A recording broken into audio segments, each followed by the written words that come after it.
अच्छा, एक्सप्रेसवे के बारे में तो हम सब जानते हैं, लेकिन ये सुपर एक्सप्रेसवे क्या चीज़ है? और उससे भी बड़ा सवाल ये है कि दिल्ली और जयपुर के बीच एक और नया सुपर एक्सप्रेसवे क्यों बन रहा है? भाई, इन दोनों शहरों को जोड़ने के लिए तो पहले से ही इतने बढ़िया हाईवे हैं। तो बस यही है वो सुपर एक्सप्रेसवे पहेली जिसे आज हम सुलझाने वाले हैं। यही वो सवाल है जो सबके मन में है। एक तरफ तो सालों पुराना नेशनल हाईवे 48 है, दूसरी तरफ हाल ही में खुला दिल्ली मुंबई एक्सप्रेसवे का एक हिस्सा भी जयपुर तक जाता है।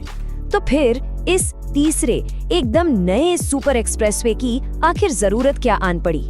चलिए इस पहेली को परत दर परत खोलते हैं। ठीक है, तो सबसे पहले इसी विरोधाभास को समझते हैं, और इसे समझने के लिए ये देखना जरूरी है कि अभी हमारे पास क्या-क्या रास्ते मौजूद हैं। तो देखिए, अभी दो मेन रास्ते हैं। पहला है नेशनल हाईवे 48, जो न जाने कितने सालों से इन दोनों शहरों के बीच की लाइफलाइन रहा है, और दूसरा है बिल्कुल नया चमचमाता हुआ दिल्ली मुंबई एक्सप्रेसवे का स्पर मतलब एक ब्रांच जो खास तौर पर जयपुर को इस बड़े से कॉरिडोर से जोड़ती है। अब इन दोनों के होते हुए एक और एक्सप्रेसवे थोड़ा अजीब तो लगता है ना? तो चलिए अब बात करते हैं इस नए खिलाड़ी की। आखिर ये है क्या और ऐसा क्या खास है इसमें? इसका ऑफिशियल नाम है दिल्ली जयपुर सुपर एक्सप्रेसवे, यानी NH352B। ये एक ग्रीनफील्ड प्रोजेक्ट है। इसका मतलब है कि ये किसी पुरानी सड़क को चौड़ा करके नहीं बनाया जा रहा, बल्कि ये बिल्कुल नई जमीन पर एकदम स्क्रैच से बन रहा है। और इसका मकसद सिर्फ एक, दिल्ली और जयपुर के बीच सबसे सीधा, सबसे तेज रास्ता बनाना। आइए जरा इसके कुछ आंकड़ों पर फटाफट नजर डालते हैं। इस नए सुपर एक्सप्रेसवे की कुल लंबाई होगी करीब 195 किलोमीटर, मतलब मौजूदा रूट से काफी छोटा।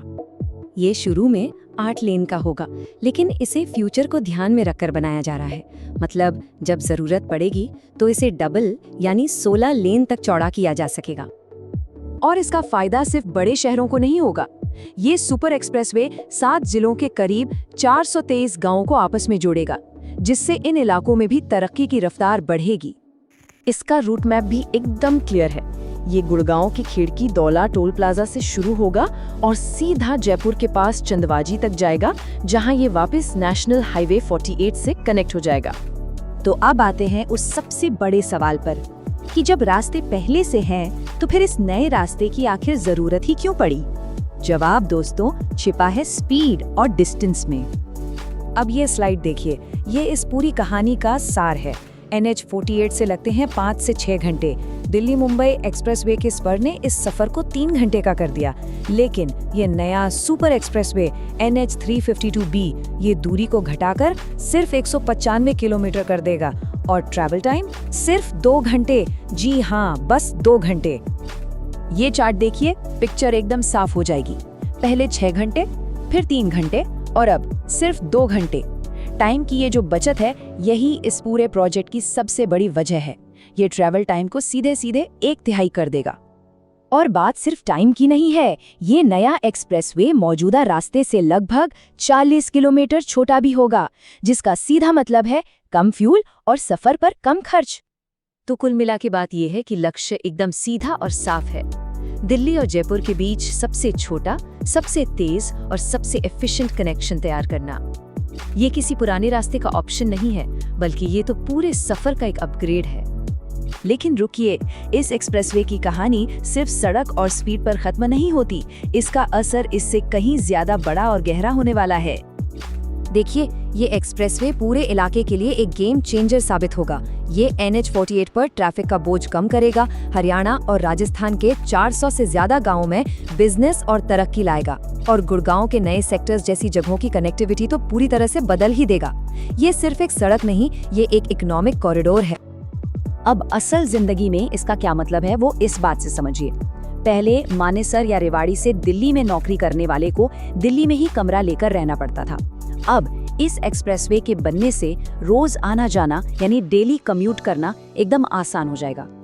और ये बदलाव तो हम पहले से ही द्वारका एक्सप्रेसवे जैसे प्रोजेक्ट्स के साथ देख रहे हैं। एक टाइम था जब एयरपोर्ट जाने में घंटों जाम में फंसना पड़ता था, और अब वही सफर मिनटों में हो जाता है। ये सुपर एक्सप्रेसवे इसी बदलाव को और भी बड़े स्केल पर लेकर आएगा। तो ये प्रोजेक्ट कागजों पर तो बड़ा शानदार लगता है, लेकिन सवाल ये है कि जमीन पर इसका काम कहाँ तक पहुँचा है और ये कब तक बनकर तैयार होगा। इस प्रोजेक्ट का सफर थोड़ा उतार चढ़ाव भरा रहा है। पहले इसे प्रपोज किया गया, फिर कैंसिल कर दिया गया।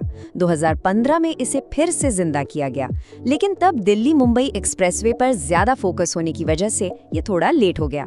पर अच्छी खबर ये है कि अब इस पर तेजी से काम चल रहा है और इसे 2027 तक पूरा करने का टारगेट है। अगर हम अभी की सिचुएशन देखें तो जमीन अधिग्रहण का काम काफी आगे बढ़ चुका है। प्रोजेक्ट के जो कुल 5 हिस्से हैं, उनमें से 2 बड़े हिस्सों यानी दिल्ली और राजस्थान के लिए टेंडर भी निकल चुके हैं। हरियाणा के टेंडर भी जल्द ही आने वाले हैं। मतलब अब ये प्रोजेक्ट एकदम सही ट्रैक पर है। तो हम वापस अपने शुरुआती सवाल पर आते हैं। जो विरोधाभास था वो अब सुलझ चुका है। ये मुद्दा कभी एक और सड़क बनाने का था ही नहीं। ये मुद्दा था स्पीड और एफिशिएंसी के लिए एक अल्टीमेट, सबसे सीधा कनेक्शन बनाने का।